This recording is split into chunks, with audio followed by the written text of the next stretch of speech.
90.0 megahertz पर आप सुन रहे हैं रेडियो ऋषिकेश, जो आपकी अपनी आवाज़ है। और इस समय हम हैं गुमानीवाला की माँ कुंजापुरी कॉलोनी में। यहाँ हम मुलाकात कर रहे हैं श्रीमती लक्ष्मी सेमवाल जी से।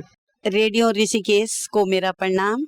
मैं लक्ष्मी सेमवाल और मैं आपके सामने ज़्यादा तो नहीं पर 2 लाइन का गीत गाऊंगी। गढ़वाली, जो लड़की जब ससुराल में रहती है तो जब मैं अपने मायके की याद घुघुती गुराने लगी मेरा मैत की। 90.0 मेगाहर्ट्ज़ पर आप सुन रहे हैं रेडियो ऋषिकेश, जो आपकी अपनी आवाज़ है। और इस समय हम हैं गुमानीवाला की माँ कुंजापुरी कॉलोनी में। यहाँ हम मुलाकात कर रहे हैं श्रीमती लक्ष्मी सेमवाल जी से। लक्ष्मी जी, आप ने जो गीतों की जो शुरुआत की है वो कब से शुरुआत की है?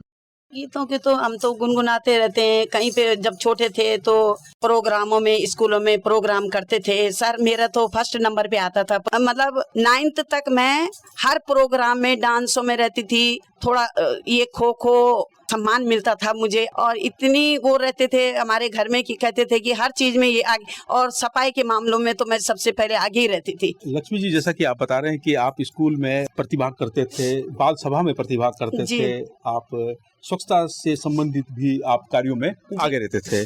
क्या संदेश देना चाहेंगे स्वच्छता को लेकर? स्वच्छता को लेके तो सर मैं अभी भी स्वच्छता को लेके चलती हूँ कि जब भी कोई प्रोग्राम होते हैं तो मैंने यहाँ पर, अब मैं आपको सभी सुन भी रहे होंगे मेरी आवाज को, तो मैंने यहाँ पर अपने ग्राम सभा के लिए कूड़े की गाड़ी की व्यवस्था की थी। कूड़े की गाड़ी की व्यवस्था मेरी इतनी अच्छी चल रही कि 2-3 जगह पे वो कूड़े की गाड़ी चल रही है। कहीं पे गंदगी मत करो, अपने घर के आगे आंगन साफ रखो।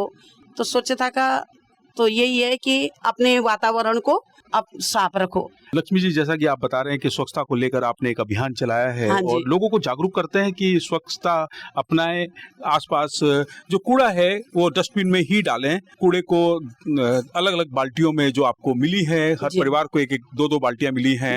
एक में जैविक कूड़ा और एक में अजैविक कूड़ा। जैविक कूड़ा वो जो आपके घर में जो सब्जियों के छिलके होते हैं वो जैविक कूड़े में आते हैं, उसको आप अलग करिएगा। खाद्य पदार्थ हैं वो जैविक में आते हैं, उसको आप अलग कीजिएगा। अजैविक में जो प्लास्टिक कचरा है, चीजों को आप अलग कीजिएगा। तो अभी हम बात कर रहे थे आपसे गीतों की। जी, आप बचपन से ही गाते रहे हैं? जी सर, मैं एक बात बता रही हूँ आपको।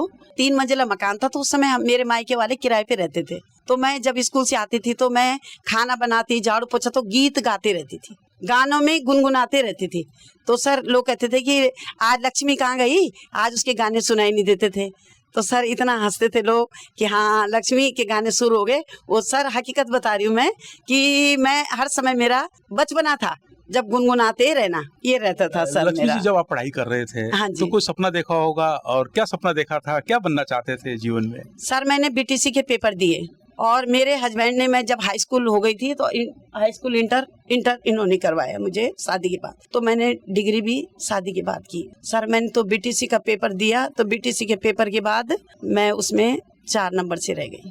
तो सर पढ़ाई में भी मेरा काफी लगन था, पढ़ने में ये नहीं रहती थी कि मतलब मैंने डिग्री हासिल भी कर ली थी। हस्बैंड ने मेरा काफी साथ दिया। आज भी आप शिक्षक हैं, क्योंकि आप लोगों को जागरूक करते हैं, आप लोगों को सफाई के प्रति जागरूक करते हैं। तो ये भी एक शिक्षक का दायित्व है। और आप समाज के शिक्षक हैं और ये बड़ी बात है। 90.0 मेगाहर्ट्ज़ पर आप सुन रहे हैं रेडियो ऋषिकेश, और इस समय हम मुलाकात कर रहे थे श्रीमती लक्ष्मी सेमवाल जी से, गुमानीवाला में माँ कुंजापुरी कॉलोनी में। आपसे बात करके लक्ष्मी जी बहुत अच्छा लगा। आपका हृदय से आभार, बहुत बहुत धन्यवाद। धन्यवाद सर।